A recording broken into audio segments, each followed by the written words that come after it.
Hi, good morning. നമ്മുടെ ഇന്നത്തെ recipe കാണുമ്പോൾ തന്നെ മനസ്സിലായല്ലോ ഒരു പായസമാണെന്ന്. ഇത് ഓണം സ്പെഷ്യലിൽ പെട്ട പായസമൊന്നുമല്ല കേട്ടോ. ഞാൻ വെറുതെ ഒരു ചെറുപയറും അരിയും കൂടി ചേർത്തുണ്ടാക്കിയ പായസമാണ്. ഓണം കഴിഞ്ഞിട്ടുള്ള ദിവസങ്ങളിലോ ഓണം വരുന്നതിന് മുൻപായിട്ടൊക്കെ നമുക്ക് അത്തം കഴിഞ്ഞൊക്കെ ഉണ്ടാക്കാൻ പറ്റിയ പായസമാണ്. നമ്മുടെ എല്ലാവരും വീട്ടിൽ ചെറുപയറുണ്ടല്ലോ, അപ്പോൾ ചെറുപയർ ഉപയോഗിച്ചിട്ട് വളരെ എളുപ്പത്തിൽ ഉണ്ടാക്കാൻ പറ്റിയ പായസമാണ്. പാൽപ്പായസമാണ് കേട്ടോ. കാണുമ്പോൾ നിങ്ങൾക്കിത് ഏത് രീതിയിലാണ് മനസ്സിലാവുന്നതെന്ന് അറിയില്ല. ശർക്കരയും പാലും ചേർത്തിട്ടുള്ള പായസമാണ്. വളരെ എളുപ്പമാണ് ഉണ്ടാക്കാൻ, അതുപോലെ തന്നെ നല്ല ടേസ്റ്റിയാണ് കഴിക്കാൻ. പാകത്തിന് മധുരം ചേർത്തുണ്ടാക്കുകയാണെങ്കിൽ നമുക്ക് മടുപ്പില്ലാതെ കഴിക്കാം. അപ്പോൾ എന്തായാലും നിങ്ങൾ ഈ പായസം ഒന്ന് ട്രൈ ചെയ്ത് നോക്കൂ. നമുക്ക് എങ്ങനെയാണ് നമ്മുടെ ഈ പാലും ചെറുപയറും എല്ലാം ചേർത്തിട്ടുള്ള പായസം ശരിയാക്കുന്നതെന്ന് നോക്കാം. നമുക്ക് നമ്മുടെ ഇൻഗ്രീഡിയൻസ് നോക്കാം. നമ്മളിപ്പോൾ 1/2 കപ്പ് ചെറുപയർ എടുത്തിട്ടുണ്ട്. ചെറുപയർ സോക്ക് ചെയ്തിട്ടൊന്നുമില്ല കേട്ടോ, ഒന്ന് കഴുകി വൃത്തിയാക്കി എടുത്തിട്ടേ ഉള്ളൂ. അതിലേക്കായിട്ട് ഒരു 1/4 കപ്പ് 1 ടേബിൾ സ്പൂണും കൂടി, 1/2 കപ്പ് തികച്ചെടുത്തിട്ടില്ല അരി. നിങ്ങൾക്ക് 1/2 കപ്പ് തികച്ചെടുക്കണം എന്നുണ്ടെങ്കിൽ എടുക്കാം. ഞാൻ പയറ് കൂടുതൽ നിൽക്കാൻ വേണ്ടിയിട്ടാണ് അരി കുറച്ചെടുത്തത്. പിന്നെ അരി കുക്കായി വരുമ്പോൾ അത്യാവശ്യത്തിന് അളവ് ഉണ്ടാവുകയും ചെയ്യും. ഇതിപ്പോൾ ചെറിയ അരിയാണ്. ഇതിന് പകരമായിട്ട് നമ്മൾ ചോറ് വയ്ക്കുന്ന അരി വേണമെങ്കിൽ യൂസ് ചെയ്യാം. അപ്പോൾ കുക്കറിൽ കുക്കിംഗ് ടൈം കൂടും എന്ന് മാത്രം. നമ്മൾ എത്ര വിസിലിനാണോ ചോറ് വയ്ക്കുന്നത് അതനുസരിച്ച് കുക്കിംഗ് ടൈമിൽ വ്യത്യാസം വരും എന്ന് മാത്രം. പിന്നെ നമുക്ക് വേണ്ടത് ശർക്കരയാണ്. ശർക്കര നിങ്ങളുടെ മധുരത്തിനനുസരിച്ച് ചേർക്കാം കേട്ടോ.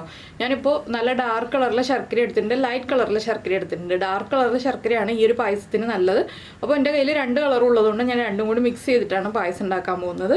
ഒരു 1/4 കിലോ ശർക്കര വരെ ചേർക്കാം. മാക്സിമം 1/4 കിലോ മതി, അതിൽ കൂടുതൽ ശർക്കര വേണ്ട. ഒരുപാട് മധുരം ആവണമെന്നുണ്ടെങ്കിൽ മാത്രം 1/4 കിലോ ചേർക്കുക, അല്ലെങ്കിൽ 200 ഗ്രാം ശർക്കര എടുത്താലും മതി.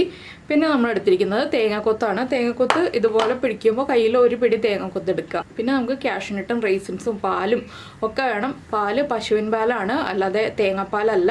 അപ്പോൾ ഇതെല്ലാം റെഡിയാക്കി വയ്ക്കുക. ആദ്യം നമുക്ക് ഈ പയറും അരിയും ചേർത്ത് വെള്ളം ഒഴിച്ച് വേവിക്കാം. പാലൊഴിച്ച് വേവിക്കേണ്ട ആവശ്യമില്ല, നമുക്ക് വെള്ളത്തിൽ തന്നെ വേവിച്ചെടുക്കാം. ഞാനിപ്പോൾ ആദ്യം കുക്കറിലേക്ക് നമ്മുടെ അരി ചേർത്ത് കൊടുക്കുകയാണ്. അരി ഒരു 4-5 പ്രാവശ്യം കഴുകി വൃത്തിയാക്കി എടുക്കാം കേട്ടോ. ഇതിലേക്ക് തന്നെ നമ്മുടെ പയറും കൂടി ചേർത്ത് കൊടുക്കാം. ഇതിലേക്ക് ഇതിൻ്റെ മുകളിൽ പയറിൻ്റെയും അരിയുടെയും മുകളിൽ നിൽക്കുന്ന രീതിയിൽ വെള്ളം ചേർത്ത് കൊടുക്കുക. കുറച്ചധികം വെള്ളം ചേർക്കുക. എന്താണെന്ന് വെച്ചാൽ അരി കുക്കായി വരുമ്പോൾ കൂടുതലായിരിക്കും, അതുകൊണ്ട് നമ്മൾ അതിനനുസരിച്ച് വെള്ളം ചേർത്ത് കൊടുക്കുക. ഞാനിപ്പോൾ ഈ ഒരു പാത്രത്തിന് 1 പാത്രം വെള്ളം, അതായത് ഒരു 3 കപ്പ് വെള്ളം ചേർത്തിട്ടുണ്ട്. ഇനി നമുക്കിത് കുക്ക് ചെയ്യാൻ വയ്ക്കാം. ഇതിലേക്ക് ഇപ്പോൾ വേറെ ഒന്നും ചേർക്കേണ്ട ആവശ്യമില്ല. ഒരു 4 വിസിൽ വരുന്നത് വരെയാണ് ഞാൻ കുക്ക് ചെയ്തെടുക്കാൻ പോകുന്നത്. പിന്നെ 1/2 ലിറ്റർ പാല് തിളപ്പിക്കാൻ വെച്ചിട്ടുണ്ട്. തിളപ്പിച്ച പാലാണ് നമുക്ക് ഇതിലേക്ക് ചേർക്കേണ്ടത്. അപ്പോൾ 1/2 ലിറ്റർ പാല് തിളപ്പിച്ച് വയ്ക്കുക. അതുപോലെ തന്നെ ശർക്കര ഒന്ന് മെൽറ്റ് ചെയ്ത് വയ്ക്കുക. ഈ കാര്യങ്ങളെല്ലാം ഈ സമയത്ത് ചെയ്യാം. അപ്പോൾ നമ്മുടെ അരിയും പയറും എല്ലാം കുക്കായി വന്നിട്ടുണ്ട്. ശർക്കര പാനി റെഡി ആയിട്ടുണ്ട്. ഇനി നമുക്ക് വേറെ പാനിലേക്ക് നെയ്യ് ഒഴിച്ചിട്ട് കുറച്ച് കാര്യങ്ങൾ ചെയ്യാം. നമ്മൾ എടുത്തു വെച്ചിരിക്കുന്ന തേങ്ങക്കൊത്തുണ്ടല്ലോ, ആ തേങ്ങക്കൊത്തൊന്ന് ഫ്രൈ ചെയ്തെടുക്കാം. അതുപോലെ തന്നെ കാഷ്യൂനട്ടും റൈസിൻസും ഒക്കെ ഒന്ന് ഫ്രൈ ചെയ്തെടുക്കാം. ഇതെന്താണെന്ന് വെച്ചാൽ നമ്മൾ ഇനി വേറൊരു പാത്രം എടുക്കണ്ടല്ലോ എന്ന് വിചാരിച്ചിട്ടാണ് ഈ ഒരു പാനിൽ തന്നെ കാഷ്യൂനട്ടും റൈസിൻസും തേങ്ങക്കൊത്തും എല്ലാം ഫ്രൈ ചെയ്യാൻ പോകുന്നത്. ഞാനിപ്പോൾ ആദ്യം തേങ്ങക്കൊത്താണ് ചേർക്കുന്നത്. തേങ്ങക്കൊത്തിന് കുക്കിംഗ് ടൈം കൂടുതലാണ്. അപ്പോൾ കാഷ്യൂനട്ടും റൈസിൻസും ലാസ്റ്റ് ഫ്രൈ ചെയ്തെടുക്കുക. ആദ്യം തേങ്ങക്കൊത്തൊന്ന് ഫ്രൈ ചെയ്തെടുക്കുക. ഇതേ പാനിൽ തന്നെയാണ് ഞാൻ പായസം റെഡിയാക്കാൻ പോകുന്നത്. അപ്പോൾ നിങ്ങൾ ഇതുപോലെ പായസം ഉണ്ടാക്കി നോക്കിയിട്ടില്ലെങ്കിൽ ഉറപ്പായിട്ടൊന്ന് ട്രൈ ചെയ്ത് നോക്കിക്കോളൂ കേട്ടോ. വീട്ടിലുള്ള കുറച്ച് അരിയും പയറും കുറച്ച് ശർക്കരയും 1 പാക്കറ്റ് പാലും ഉണ്ടെന്നുണ്ടെങ്കിൽ നമുക്ക് വളരെ എളുപ്പത്തിൽ തയ്യാറാക്കാവുന്ന ഒരു പായസമാണ്. അപ്പോൾ എല്ലാവരും ഒന്ന് ട്രൈ ചെയ്ത് നോക്കാം. തേങ്ങക്കൊത്ത് നമ്മൾ ഉണ്ണിയപ്പത്തിലേക്ക് കട്ട് ചെയ്യുന്ന പോലെ തന്നെ കട്ട് ചെയ്യാം കേട്ടോ. വലിയ പീസുകളായിട്ട് കട്ട് ചെയ്തിട്ടുണ്ടെങ്കിൽ ഒട്ടും കഴിക്കാൻ ടേസ്റ്റും ഉണ്ടാവില്ല, നമ്മുടെ പായസം കാണാൻ ഭംഗി ഉണ്ടാവില്ല. ഇതുപോലെ ചെറുതായിട്ട് കട്ട് ചെയ്താലാണ് പായസത്തിൽ തേങ്ങക്കൊത്ത് ഇടുമ്പോൾ കാണാൻ ഭംഗി ഉണ്ടാവുക, കഴിക്കാൻ ടേസ്റ്റും ഉണ്ടാവുക. പിന്നെ ഇതെല്ലാം നെയ്യിൽ തന്നെ ചെയ്യണം. പിന്നെ ഒരു കാര്യം എന്താണെന്ന് വെച്ചാൽ പഞ്ചസാര ചേർക്കട്ടെ ശർക്കരയ്ക്ക് പകരം എന്ന് പറഞ്ഞിട്ടുണ്ടെങ്കിൽ കറക്റ്റ് ആവില്ല കേട്ടോ. പായസത്തിന് ഈ ഒരു പായസത്തിന് ടേസ്റ്റ് വരുന്നത് ശർക്കര ചേർക്കുമ്പോഴാണ്. അപ്പോൾ നിങ്ങൾ ശർക്കര ചേർത്തിട്ട് തന്നെ ഉണ്ടാക്കി നോക്കൂ. പഞ്ചസാര ചേർത്തിട്ടുള്ള പായസം നമുക്ക് വേറെ ചെയ്യാം. അത് ഈ ഒരു ചെറുപയർ പായസമല്ല കേട്ടോ, പഞ്ചസാര ചേർത്തിട്ടുള്ളത് വേറെ പായസമാണ്. പായസത്തിൻ്റെ റെസിപ്പികൾ ഇനി വരാൻ പോകുന്നേ ഉള്ളൂ. അപ്പോൾ എല്ലാവരുടെയും കയ്യിൽ ചൗരിയൊക്കെ ഇല്ലെന്നുണ്ടെങ്കിൽ കുറച്ച് ചൗരിയും കുറച്ച് ഉണക്കലരി അല്ലെങ്കിൽ നമ്മുടെ പരിപ്പും ഒക്കെ ഒന്ന് വാങ്ങിച്ചു വെച്ചോളൂ. പിന്നെ കുറച്ച് പഴം, അങ്ങനെ പല കാര്യങ്ങളുടെയും പായസം വരുന്നുണ്ട്. അപ്പോൾ ഞാൻ ഇടയ്ക്കിടയ്ക്ക് ഓരോ പായസം റെഡിയാക്കുമ്പോൾ അടുത്ത പായസത്തിന് വേണ്ട ഇൻഗ്രീഡിയൻസ് പറയാം. ഇനിയിപ്പോൾ അടുത്ത പായസം എന്ന് പറയുന്നത് ചൗരിയും നമ്മുടെ ഉണക്കലരിയും ചേർത്തിട്ടുള്ള പായസമാണ്. അപ്പോൾ നിങ്ങൾ ചൗരി ഉണക്കലരിയൊക്കെ വാങ്ങിച്ചു വെച്ചോളൂ. അത് വളരെ എളുപ്പത്തിൽ ഉണ്ടാക്കാൻ പറ്റുന്നൊരു പായസമായിട്ടാണ് നമ്മൾ ചെയ്യാൻ പോകുന്നത്. പിന്നെ നിങ്ങൾക്ക് വേറെ ഏതെങ്കിലും പായസം റെസിപ്പികൾ വേണമെന്നുണ്ടെങ്കിൽ നമ്മുടെ വീഡിയോയുടെ താഴെ കമൻറ്റ് ചെയ്തോളൂ കേട്ടോ. ഞാൻ ചെയ്യാത്ത പായസമൊക്കെ ആണെങ്കിൽ നമുക്ക് ചെയ്യാം. ഇപ്പോൾ ഇപ്പോൾ കണ്ടോ തേങ്ങയൊക്കെ കറക്റ്റ് കുക്കായി വരുന്നുണ്ട്. ഒരുപാട് അങ്ങോട്ട് കളർ മാറണ്ട. തേങ്ങ ഒന്ന് പൊട്ടിക്കഴിയുമ്പോൾ നമുക്ക് നെയ്യിൽ നിന്ന് മാറ്റാം. എപ്പോഴും എണ്ണ എന്ന് പറഞ്ഞു എണ്ണ ഒന്ന് വന്നു പോയതാണ്. ഇത്തിരി ഗ്യാപ്പിൽ നിന്നുള്ളൂ കേട്ടോ. ചെറുതായിട്ടൊന്ന് പൊട്ടിത്തെറിക്കും. ആ തേങ്ങയിലുള്ള നനവൊന്ന് മാറുമ്പോൾ തെറിക്കും. അപ്പോൾ അതൊന്ന് ചെറിയൊരു ഗ്യാപ്പിൽ നിന്നിട്ട് നമുക്ക് ഫ്രൈ ചെയ്തെടുക്കാം. ഇനി ഞാനിത് നെയ്യിൽ നിന്ന് മാറ്റാൻ പോവാണ്. ഇനി ഇരുന്നിട്ട് കളർ മാറും. ഇത്രയും മതി. ഫ്ലെയിം ഒന്ന് കുറച്ച് വെച്ചിട്ട് നമുക്ക് ഈ തേങ്ങക്കൊത്ത് മാറ്റാം. ഇതേ നെയ്യിലേക്ക് തന്നെ നമുക്ക് കാഷ്നട്ട് ചേർത്ത് കൊടുക്കാം. അതുപോലെ റൈസിൻസും ആഡ് ചെയ്യാം. നമുക്ക് ബ്ലാക്ക് റൈസിൻസ് ആണെങ്കിൽ ബ്ലാക്ക് റൈസിൻസ് ചേർക്കാം. ഇല്ലെങ്കിൽ ഈ ഒരു റൈസിൻസ് നമ്മൾ സാധാരണ പായസത്തിൽ ഉപയോഗിക്കുന്ന റൈസിൻസ് ചേർക്കാം. ഇനി കാഷ്നട്ടിൻ്റെ കളർ മാറേണ്ട. റൈസിൻസ് ഒന്ന് ബബിളായി വരുന്നത് വരെ ഒന്ന് ഇളക്കി കൊടുക്കുക. വേഗം ആവട്ടോ. ഈ ഒരു പാത്രം വെച്ച് കഴിഞ്ഞിട്ടുണ്ടെങ്കിൽ നമ്മൾ ചെയ്യുന്ന കാര്യങ്ങളൊക്കെ ഇതിൽ തന്നെ ചെയ്യാനുള്ളതാണ്. വേറെ കൂടുതൽ വെയിറ്റിംഗ് ടൈം ഒന്നുമില്ല. നമുക്ക് വേഗം റെഡിയാക്കാൻ പറ്റുന്ന പായസമാണ്. നമ്മുടെ അരിയും പയറും ഒന്ന് കുക്കായി കിട്ടുന്നതേ നമുക്കിതിൽ സമയമെടുക്കുന്നൊരു പ്രോസസ്സുള്ളൂ.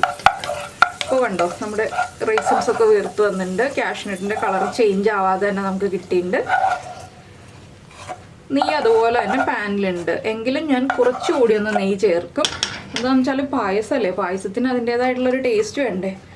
1 ടീസ്പൂണും കൂടി നെയ്യ് ചേർക്കാം. ഇനി നമുക്കിതിലേക്ക് വേവിച്ച് വെച്ചിരിക്കുന്ന ചെറുപയറും അരിയും ചേർന്ന മിക്സ് ഈ നെയ്യിലേക്ക് ഇട്ട് കൊടുക്കാം.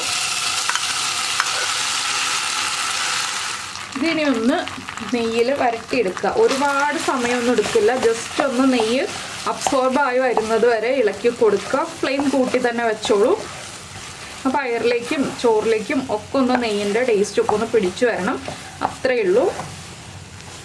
പയറൊക്കെ ആണെങ്കിലും ഒരുപാട് കുഴഞ്ഞു പോവാതെ ഒന്ന് വേവിക്കുക കേട്ടോ. വല്ലാണ്ട് കുഴഞ്ഞു പോയിട്ടുണ്ടെങ്കിൽ ടേസ്റ്റ് ഉണ്ടാവില്ല. എങ്കിൽ വേവാതെ ഇരുന്നാലും ടേസ്റ്റ് ഉണ്ടാവില്ല. അതുകൊണ്ടൊന്ന് നമ്മുടെ കയ്യിലുള്ള പയറിൻ്റെ കുക്കിംഗ് ടൈം നമുക്കറിയാമല്ലോ. അതനുസരിച്ച് ഒന്ന് വേവിച്ചെടുക്കുക. ഇനി നമുക്കിതിലേക്ക് നമ്മുടെ ശർക്കരപ്പാനി ചേർക്കണം. നെയ്യൊക്കെ അബ്സോർബ് ആയി കഴിഞ്ഞു. ഇത്രയേ ഉള്ളൂ. നമ്മൾ റെഡിയാക്കി വെച്ചിരിക്കുന്ന ശർക്കരപ്പാനി ഞാൻ അരിച്ചിട്ട് ചേർക്കുകയാണ്. ഇനി ശർക്കരപ്പാനി ഒന്ന് ഇതിലേക്ക് മിക്സ് ആയി വരണം. 5 മിനിറ്റ് ഈ പയറും ചോറും ശർക്കരയും എല്ലാം ചേർന്ന് ഒന്ന് തിളച്ച് ഒന്ന് മധുരം ഇതിലേക്ക് പിടിച്ചു വരണം. അതുവരെ നമ്മളൊന്ന് ഇടയ്ക്കിടയ്ക്ക് ഇളക്കി കൊടുക്കുക. കട്ടയായിട്ടുണ്ടെങ്കിൽ ഉടച്ചു കൊടുക്കുക. അത്രയൊക്കെ ഉള്ളൂ. വളരെ എളുപ്പമാണ് ഈ ഒരു പായസം റെഡിയാക്കാൻ. നിങ്ങൾ ട്രൈ ചെയ്തിട്ടില്ലെങ്കിൽ ഉറപ്പായിട്ടൊന്ന് ട്രൈ ചെയ്ത് നോക്കണം കേട്ടോ.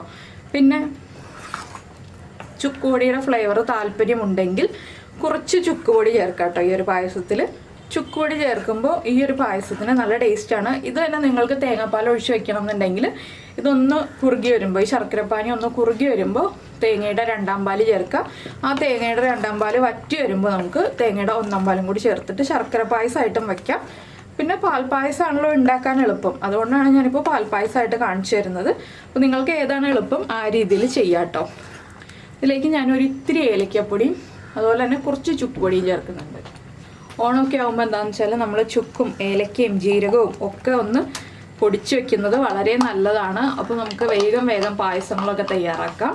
അതുപോലെ ശർക്കര വരട്ടിക്കാണെങ്കിലും ഇതുപോലെ ചുക്കും ഏലക്കയൊക്കെ പൊടിച്ച് വെച്ചിട്ടുണ്ടെങ്കിൽ വേഗം ശർക്കര വരട്ടിയൊക്കെ ഉണ്ടാക്കാം. അപ്പോൾ 1/4 ടീസ്പൂൺ ഏലക്കപ്പൊടിയും 1/4 ടീസ്പൂൺ ചുക്കുപൊടിയും ചേർത്തിട്ടുണ്ട്. അപ്പോൾ നമ്മുടെ ശർക്കര ഇതിലേക്കൊക്കെ ഒന്ന് പിടിച്ചു വരുന്നുണ്ട്. ഒരുപാട് സമയം വറ്റിച്ചൊന്നും എടുക്കേണ്ട ആവശ്യമില്ല കേട്ടോ. ശർക്കര പായസമാണെങ്കിൽ അങ്ങനെ വറ്റിച്ചെടുക്കേണ്ട ആവശ്യമുള്ളൂ. ഇതിപ്പോൾ ശർക്കരയുടെ ആ ഒരു മധുരം ഇതിലേക്ക് പിടിക്കുക എന്ന് മാത്രമേ നമ്മൾ ഉദ്ദേശിക്കുന്നുള്ളൂ. അപ്പോൾ ഇനി നമുക്ക് തിളപ്പിച്ച പാല് ഇതിലേക്ക് ചേർത്ത് കൊടുക്കാം. തിളപ്പിക്കാത്ത പാല് ചേർക്കരുത്. പാല് പിരിഞ്ഞു പോകാൻ സാധ്യതയുണ്ട്. അതുകൊണ്ടാണ് തിളപ്പിച്ച പാല് ചേർക്കാന്ന് പറയുന്നത്. അപ്പോൾ പാലും കൂടി ചേർത്തിട്ട് ഒന്ന് ഇളക്കി കൊടുക്കുക. ഞാനിപ്പോൾ കുറച്ച് പാല് മാറ്റി വെച്ചിട്ടുണ്ട്. ഒന്ന് ഇളക്കി കൺസിസ്റ്റൻസി കറക്റ്റ് ആക്കിയിട്ട് ബാക്കിയുള്ള ആ പാലും കൂടി ചേർത്ത് കൊടുക്കാം.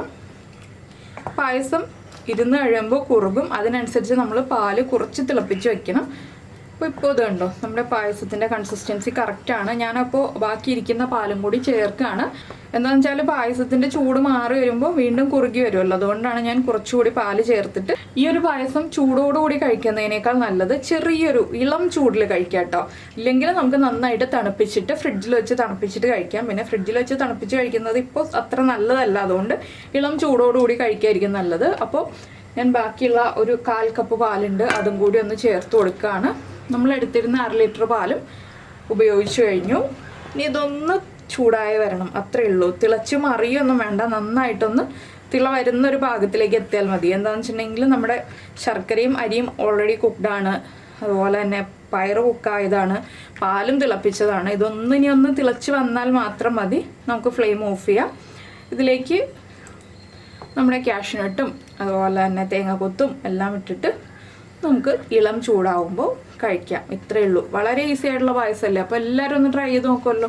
ഇതുപോലെ വളരെ ഈസി ആയിട്ടുള്ള പായസങ്ങളൊക്കെ നമുക്ക് ഹെൽത്തിയുമാണ്, അതുപോലെ ഉണ്ടാക്കാൻ ഈസിയുമാണ്. ഇതുപോലെയുള്ള പായസങ്ങളൊക്കെ ഉണ്ടാക്കി കഴിച്ചിട്ടില്ലെങ്കിൽ ഉറപ്പായിട്ടൊന്ന് ട്രൈ ചെയ്ത് നോക്കിക്കോളൂ, നന്നായിട്ട് ഇഷ്ടപ്പെടും. കുട്ടികൾക്കാണെങ്കിലും ചെറുപയർ കഴിക്കാത്ത കുട്ടികളൊക്കെ ആണെങ്കിൽ പായസമൊക്കെ ആക്കി കൊടുക്കുമ്പോൾ, പാൽപ്പായസമൊക്കെ ആക്കി കൊടുക്കുമ്പോൾ ചിലപ്പോൾ കഴിച്ചോളും. ചിലപ്പോൾ എന്ന് പറഞ്ഞാൽ എന്താണെന്ന് വെച്ചാൽ നമുക്ക് പയർ കാണാൻ പറ്റുള്ളൂ, അതുകൊണ്ടാണ് ഞാൻ ചിലപ്പോൾ എന്ന് പറഞ്ഞത് കേട്ടോ. അപ്പോൾ എന്തായാലും എല്ലാവരും ഒന്ന് ട്രൈ ചെയ്ത് നോക്കുമെന്ന് വിചാരിക്കുന്നു. പിന്നെ നമ്മുടെ ചാനൽ ആദ്യമായിട്ട് കാണുകയാണ്, നമ്മുടെ വീഡിയോ പ്രസൻറ്റ് ചെയ്യുന്ന രീതിയൊക്കെ ഇഷ്ടമായി എന്നുണ്ടെങ്കിൽ നമ്മുടെ ചാനലൊന്ന് സബ്സ്ക്രൈബ് ചെയ്ത് സപ്പോർട്ട് ചെയ്യണേ. സബ്സ്ക്രൈബ് ചെയ്യുന്നതിന് ഈ വീഡിയോയുടെ താഴെയുള്ള റെഡ് സബ്സ്ക്രൈബ് ബട്ടൺ ഒന്ന് ക്ലിക്ക് ചെയ്യുക, അതിൻ്റെ റൈറ്റ് സൈഡിലുള്ള ബെല്ലൈക്കണും ക്ലിക്ക് ചെയ്യുക. അപ്പോൾ ഓൾ എന്ന് പറഞ്ഞിട്ടൊരു ഓപ്ഷൻ കാണാം, ആ ഓളും കൂടി പ്രസ് ചെയ്തിട്ടുണ്ടെങ്കിൽ ഞാൻ എപ്പോഴും വീഡിയോ അപ്ലോഡ് ചെയ്യുമ്പോൾ നിങ്ങൾക്ക് നോട്ടിഫിക്കേഷൻ വരും. അപ്പോൾ ഈ ഒരു റെസിപ്പി എല്ലാവരും ഉണ്ടാക്കി നോക്കണം കേട്ടോ. ഉണ്ടാക്കി നോക്കിയിട്ട് ഇഷ്ടമായി കഴിഞ്ഞിട്ടുണ്ടെങ്കിൽ ഒന്ന് കമൻറ്റ് ചെയ്യാനും ലൈക്ക് ചെയ്യാനൊക്കെ മറന്നു പോകരുതേ. അപ്പം ഞാനൊന്ന് ഇളക്കാതിരിക്കട്ടെ, തിള വരുന്നുണ്ടോ എന്ന് നോക്കട്ടെ. കണ്ടോ, ചെറുതായിട്ട് ഇവിടെയൊക്കെ തിള വന്ന് തുടങ്ങുന്നുണ്ട്. ഇത്രയും മതി, നമുക്ക് ഫ്ലെയിം ഓഫ് ചെയ്യാം. ഇനി നമ്മൾ റെഡിയാക്കി വെച്ചിരിക്കുന്ന കാഷ്യൂനട്ടും റൈസിൻസും തേങ്ങാക്കൊത്തും എല്ലാം ചേർത്ത് കൊടുക്കാം. ഇതൊക്കെ ചേർത്താലേ ഈ പായസം പെർഫെക്റ്റ് ആവുള്ളൂ കേട്ടോ. ഒന്ന് ഇടയ്ക്ക് എന്തെങ്കിലുമൊക്കെ കടിക്കാനൊക്കെ കിട്ടണ്ടേ. ഇതെല്ലാം ചേർത്ത് ഒന്നുകൂടി ഒന്ന് ഇളക്കി വയ്ക്കുക. അപ്പോൾ എല്ലാവരും ഉണ്ടാക്കി കഴിക്കുമല്ലോ. നമുക്ക് എന്തായാലും നമ്മുടെ അടുത്ത റെസിപ്പിയുമായിട്ട് അടുത്ത ദിവസം വീണ്ടും കാണാം.